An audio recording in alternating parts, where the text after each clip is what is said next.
Welcome to Popternative, where we dive into topical discussions from the worlds of pop culture, social media, and sports. Here is your host, Peter Remoliotis, aka PD Beats. PD Beats here from Popternative, speaking to Greg Tarzan Davis about a film called Top Gun Maverick. Welcome to the show, man. It's so good to see you.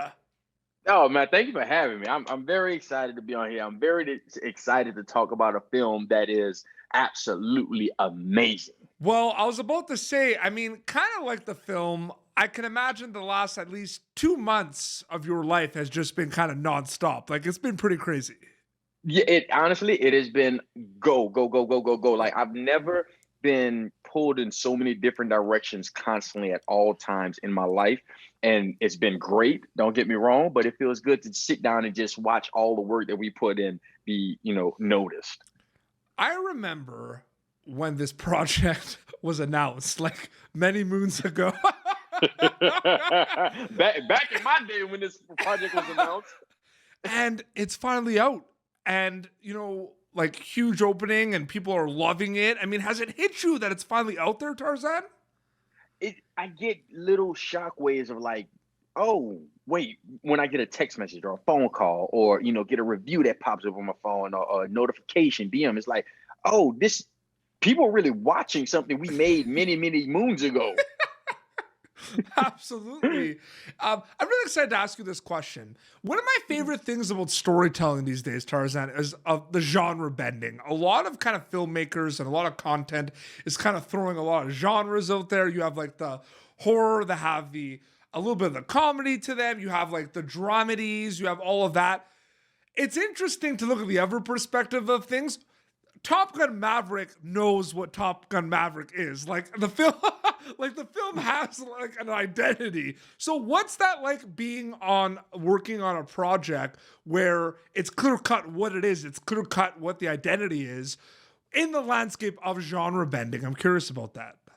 It makes the job easy because you're not sitting here trying to be all fancy and technical or trying to, please an audience that are only like, oh, we only want this. This isn't a superhero genre. This is just real life. And it kind of the reviews that I always hear is like it brought me back to the old time films, how films used to be made. Yep. And it's just A B C 1 + 1 = 2. It's not us trying to be fancy. And it feels good to be a part of a project where people are like, you just brought me back, not because of nostalgia, but because this is how films used to be made. And this is what we want to continue to have being made, moving forward. And this is like Top Gun Maverick, Tarzan, is like a popcorn worthy. It is like the definition of like going to the movie theaters. Let's be honest. Yeah. Yes, it is. It's literally one of those films where it kind of and that I find it very interesting because I'm watching a lot of things and it's like you're getting teased as an audience member. You're like, am I supposed to laugh? Am I supposed to be freaked out? This one, it's like, I know what's going on. Tom Cruise is back as Maverick and I'm just gonna have my popcorn and just have a good time. And that's it. I heard a review. I read a review where somebody was like, I was able to predict everything that was going to happen. Not every up until a certain point. They were like, I was able to predict. I knew I was going to go down this journey, and yet I still enjoyed every beat, every moment of it. And I think that's where a lot of films get lost at because they try to be fancy. Like the audiences aren't stupid. Or we try to overcomplicate stuff. Just give them what they want. 2 hours of a film where they can get away and go on a roller coaster ride with you, hit the beach, hit your mark, and there you go. And that's what we had. People are going to see you play Coyote in this film. And were you at a point where you kind of had a grasp or idea or about the character and the arc and just the role or anything? Or were you kind of learning every day more and more about this character throughout the filming process? So this was my first movie, honestly, Okay. where I spent, 10 months a year on a project. And every day I was learning. Every day I was like growing, like trying to figure out who my character was because we were living with the Navy. So every day I was interacting with these people. I was able to pull something from each of them. And honestly, when we first started filming, we shot the bar scene. Yeah. And we all went in with our idea of what being a part of the Navy was. We didn't Yep. really know because none of us were fighter pilots or anything. And then we actually flew in the F-18s. We did our training, flew in the F-18s, filmed those sequences, and we went back to film the bar scene. And there was a transformation in each and every one of us because we walked the walk, we talked the talk, we walked with a different swagger, which was interesting to see. If you see the old footage and see what you see in the film, you were like, oh, wow, that is a drastic change. Yeah, no, absolutely. Another thing too is, Paramount obviously kept you very busy with a lot of press and a lot of premieres and everything. Going and doing all those interviews and everything and getting all the questions and talking to kind of the press all around the world, did it start to hit you more and more that this is kind of like, this is a film, like especially the first one, like Top Gun, this was like a global phenomenon. Like this was something that so many people from all around the world knew and loved. And like, this is one of those films where like, if you say like top 10 action movies, you ask people all around the world, they'll probably say Top Gun. You know what I mean? Yeah. Like, was it starting to hit you how like this, like you're part of like a kind of global phenomenon franchise a little bit? We knew we had a great movie because we saw it as soon as we were done. We got a chance to see it during the pandemic, the cast members. And we were like, wow, this is freaking great. We can't wait for everybody to see it. But honestly, I won't even lie and say I expected these reactions. Like the reviews, 10 out of 10, 9 out of 10, outstanding, 300 million first weekend. It's ridiculous. Hearing you speak every time somebody would come in for an interview, they were just excited and pumped. And it was like, oh, wow, yes, let's talk about this great movie. And that's when it started hitting me like, I think we have like a mega classic on our hands. I don't even know if a classic can get any better, but we had a mega classic on our hands. Well, I'm curious about, I'm wondering, if any of you had a chance to, talk to, the cast and crew about this or Tom Cruise about this. Cause like a lot of the reviews are saying like, I loved it better than the original Top Gun.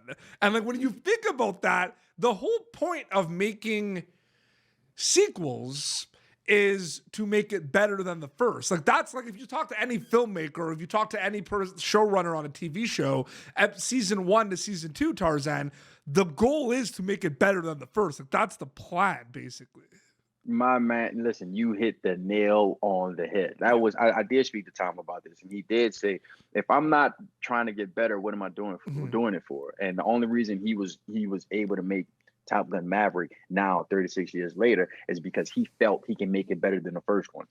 If that wasn't the case, he could have just made it a year later and they would have cashed out and then that would have been it. People would have probably said, oh, that was it, blah, blah, blah. But his motto is always be better than your former self.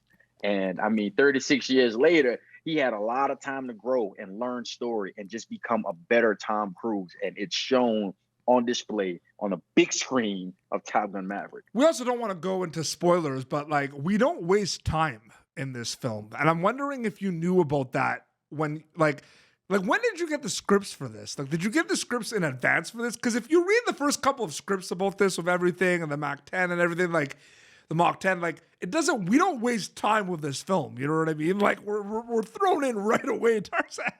Yeah. So I actually read, I think 2 different versions of what's seen on screen. We went through different, and when I did read it, I was locked away in the cast's office. They locked the door and it was like, give me your phone and everything. So I had to read it. It was so secret. Give me your phone. Here's the script. Yeah. Get out of here. Yeah. It was like, get out, go ahead, do your thing. So when I read it, Coyote had a different journey, which I'm kind of glad he doesn't have that journey anymore. Yeah. A lot of characters had different journeys. They were different from what you see now, which was interesting. But talking to the Joe and Christopher Corey and stuff like that, the whole point was to eliminate the fat. Yeah. We didn't want to have that extra, like, oh, let's stay in the nostalgia because we know that people are going to come see it from 36 years ago. No, they were like, we're going to get in and get out. We want it to be a fast-paced movie, and I think that's what we have. I had a chance to speak to Kara Wang about the movie a little bit, but we were talking about another project. This was a couple of months ago. We talked a bit about Top Gun Maverick, and I brought this up to her as well. I mean, and I feel like this is always the struggle, Tarzan, when they like reboot or they do sequels to like classic films and everything. Like, I don't like when the people are like, oh, like it doesn't feel like the original, or oh, it doesn't. I mean, at the end of the day, Top Gun Maverick is gonna be Top Gun Maverick. Yeah, it's part of that same kind of universe that the first movie was in 36 years ago. Yeah, it has the same characters, of course, but like Top Gun Maverick is Top Gun Maverick. You know what I mean? Like it's its own movie. So the people are going to be like, "Oh, it didn't feel like the first or anything." Like that was my worry. Obviously, like the reviews are coming out, we're good. Two things I want to say to that. Yeah. One, the first thing I'm gonna say is if you make the movie, and it came out in 86, then you make another one in 96. That's a 10-year difference. People are gonna sit there and say, "Oh, it doesn't feel like it." Blah blah blah. We're talking 36 years later. If we still gonna have the same feel from 36 years later, you need to go back to the future. Yes. You need to get Marty McFly, go back to the future, and then you have that movie. But technology's different now. Everything, the feel of the way movies look. You look outside. I mean, when I think of back in the day, I don't know why I think black and white. When I think of my parents' days, I'm like black and white. So right now we have more colors. It's vibrant. We have technology. The jets are different. So of course it wouldn't look the same. But speaking of time, and this is why we had the film The Bar Scene over with. I was, we all watched Top Gun and we all knew how big it was. So we go in there and we kind of replicate. And I know I'll speak for myself. I was trying to replicate some of the stuff that they did. Yep. And Tom pulls us all aside and he says, "Listen, we're doing our own thing. We're making Top Gun Maverick. We're not making no original Top Gun. So although it's great, I want you to bring yourself, trust yourself, do your own thing. Don't worry about imitating. We're not trying to imitate the first movie." And I think that's why it's so great, because we would have lost a lot of younger generations if we got stuck in 86 Top Gun. I totally agree. That's so cool. See, this is what it's all about. I started this show in 2015. I love the kind of behind the scenes because we crave like people crave content. People want to know about how their favorite shows and movies are made, man. Like that's the thing. Like that they want to know about it. Like they really like there's an appetite for that for sure. Two quick questions before we wrap up. Greg Tarzan Davis is a storyteller. That's what you do basically. What excites you about storytelling, man? I get to be something that I've either always wanted to be or never knew it was possible to be. I can play different characters and I can show sides of myself that probably wouldn't be acceptable, on the street every day. And I love just to be able to tell another person's story, on screen that the world can see. That I feel like you hit that out of the park. I feel like you knew I was going to ask that question. I just know why I tell stories. I know why I'm an actor. that was amazing. Like I'm gonna play back. You knew, like you hit that out of the park, man. And then there's the obvious kind of nostalgia, escapism, Tarzan, with like watching the film, but diving deep into it a little bit more. When they get a chance to go see in theaters Top Gun Maverick, what are you hoping the audience gets out of it specifically? Oh, there's a lot. I mean, all right, let me just rattle off a list of things. One, I want to make sure, I hope that people say that theaters aren't dead. I want them to go there and say like, wow, this is an event. I want to continue to go to movies and not stay at home watching on TV. Another thing is I want them to know what good storytelling is, because there are a lot of films where people just make it just because they want the big box office initially. And then it's like, okay, whatever. No, this is great storytelling. So I hope this influences people who aren't in the industry to join and tell great stories, and people who are in the industry to continue telling great stories. I want them to go on a ride. This is a 2-hour movie that I want people to sit there and say, like, I went on a journey and I want to see it again and again and again, how we used to do old movies. We're not doing that anymore with current movies. We watch it once and then we're gone. We used to watch the same movie back over and over and over. I want people to see this at least 3 times minimum in their lifetime. That's just some of the things. Oh man, no, absolutely. Tarzan, thank you so much for taking some time and coming on Popternative to chat about Top Gun Maverick. I really appreciate it, man. Thank you for having me, man. Like I said, I appreciate you taking the time out to speak to me. So I don't know what else more to say. I mean, go see it, right? Top Gun Maverick. Go see it. Don't be one of the people who's like 10 years later, like, oh, I never seen that movie. You don't want to be one of them. You know what? You know what they're going to do? They're going to watch this. They're going to figure out a time. They're going to give themselves, like 20 minutes to get to the theater.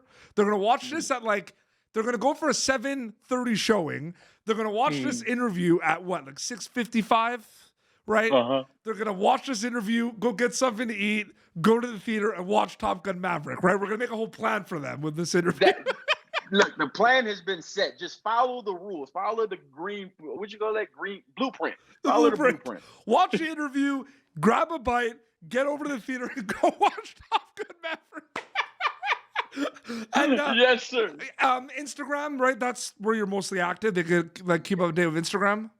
On Instagram and Twitter, Greg Tarzan Davis. You can find me on anything at Greg Tarzan Davis. Amazing. Well, this has been Popternative, youtube.com/Popternative. For previous episodes, you're going to be able to catch Greg Tarzan Davis as Coyote in Top Gun Maverick, which is now in theaters. Until next time, this is Tarzan and PD Beats signing off. Thank you for tuning in to Popternative. Make sure to check out our past episodes of Popternative on YouTube. Be sure to like Popternative on Facebook and follow us on Twitter. This has been an Autograph Communications production.